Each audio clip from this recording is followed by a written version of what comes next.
of the things which struck me about giving the talk is that it's very hard to represent one of the aspects of Eugene, which was the fact of the work he did with engrams with people, the work he did at the Antra and at the Dai class, because that doesn't represent itself in the literature that we've got, in the talks, etc. Some of that stuff is coming out now. People are actually allowing their engramic work and their personal discussions to be presented, which is marvellous. It's absolutely wonderful. And I'm sure more of that stuff will come out in the future, which is a great thing about the system. The system is actually allowing for the stuff that people recorded maybe 20 or 30 years ago, only now to reach the light of day. So that it's possible for me now, 20 years after his death, to hear him talk about it on a subject I've never heard before. And to talk to some people in quite a personal way. And for me to eavesdrop, if you like, on that, now that most of the situations have changed and moved on.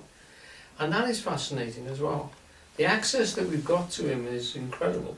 And I think from that, the heart actually does come across, and it is a very powerful and a very strong feeling level that you get from the words, actually, that he speaks and the way he says them.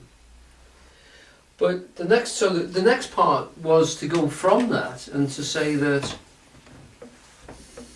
and in fact it's what I'm hoping is going to lead us for the next sort of term of our talks here, is the nature of the fact that yes, there were lots of showmanship in terms of the ideas that were presented, and you went there. I used to go there to get topped up, in a sense. Once a month, the last Sunday of the month, we would go to Parklands, and I had something like about 5 yoga classes a week, and I was arguing and squabbling with just about everybody at the time, and talking things through with anybody who'd come along and listen, and going to Indian groups in Liverpool, the Hare Krishnas and the Zen groups, and all sorts of things to argue these cases. And literally went to Halliday's to be topped up, and yes, he would take another subject. Sometimes it would be Kabbalah, sometimes it would be astrological, it would be yogic, it would he would take books. We even did, some of the most memorable ones was the Tao of Pooh. I can remember it would be people falling about laughing. It was so hilariously funny the way David did the Tao of Pooh. Unfortunately, we haven't got a tape of that one. We've got Gordon's wonderful tape at his place, but with no Halliday, because Halliday wasn't there by the time that was recorded. It was recorded. God knows what happened to that tape, but it's gone. And there were one or two other situations which were very powerful. But what comes across to me, and the thing which actually moves me, is there's quite a number of people here who came through Ken Ratcliffe as towards Eugene Halliday. So we came from a different point of view.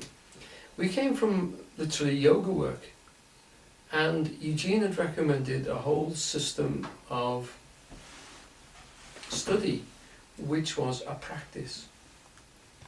And what we got from Ken, and which I still find sort of embodied in Eugene's work, is the fact that he wanted us to approach consciousness and to take ourselves on more than a daily basis, almost on an hourly basis, into the state of being conscious of our experience as it happened.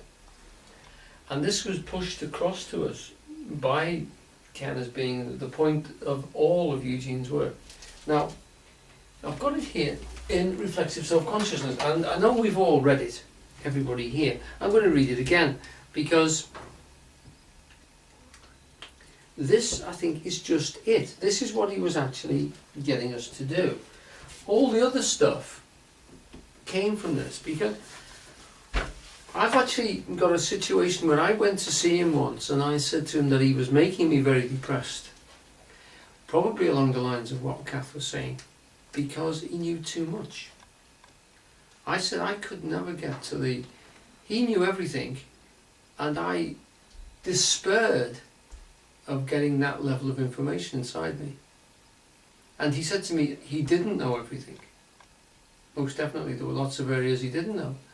And I said, well, to me, you seem to know everything. In fact, everything I ask you, you've got an answer for, and all the things I've studied, you've studied before me. And he said that it was different for him because he was an eternal being. And I said, if you're an eternal being, I'm an eternal being. And he said, no, you're not. Not yet. You still live in time. And that affects the way you absorb information. And that affects the way you are. He had stepped out of time. He considered himself to be outside of time. And he said, what you have to do is get into that timeless state. First find ye the kingdom of heaven, and all things will be added unto you. So that you first of all get into that state, and then the information comes at you, and it comes at you in a different way. The universe speaks to you.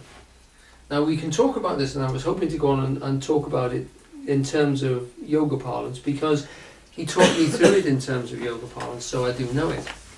But the state he was talking about, he called reflexive self-consciousness. It is exactly the same state, as far as I understand, as being enlightened or self-realized. It's the same thing we're talking about, or the mind of Christ.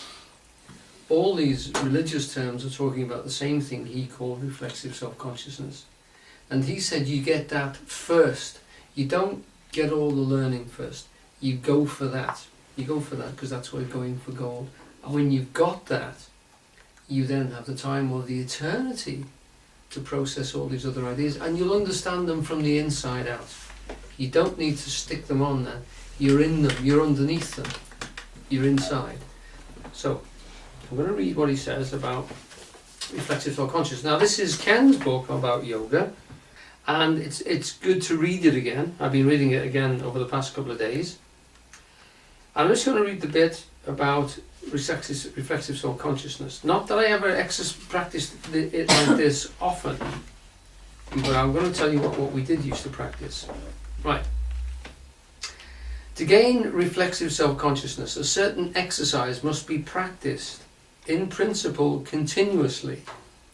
In early practice, probably intermittently. The exercise itself is simple. But this is not to say that for man, in his usual orientation, it is easy. The battle to overcome the inertia of man's established direction, his generally ego-centered attitude, will not be easily fought, nor should it be. The prize is too high to be gained easily.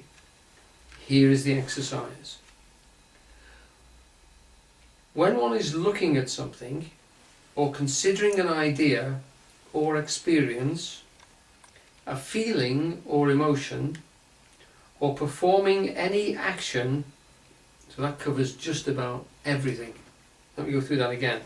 When one is looking at something, considering an idea or an experience, a feeling or an emotion, or performing any action, one must say to oneself, it is the self, which is consciousness itself, which is looking at this thing, or considering this idea, or watching this action.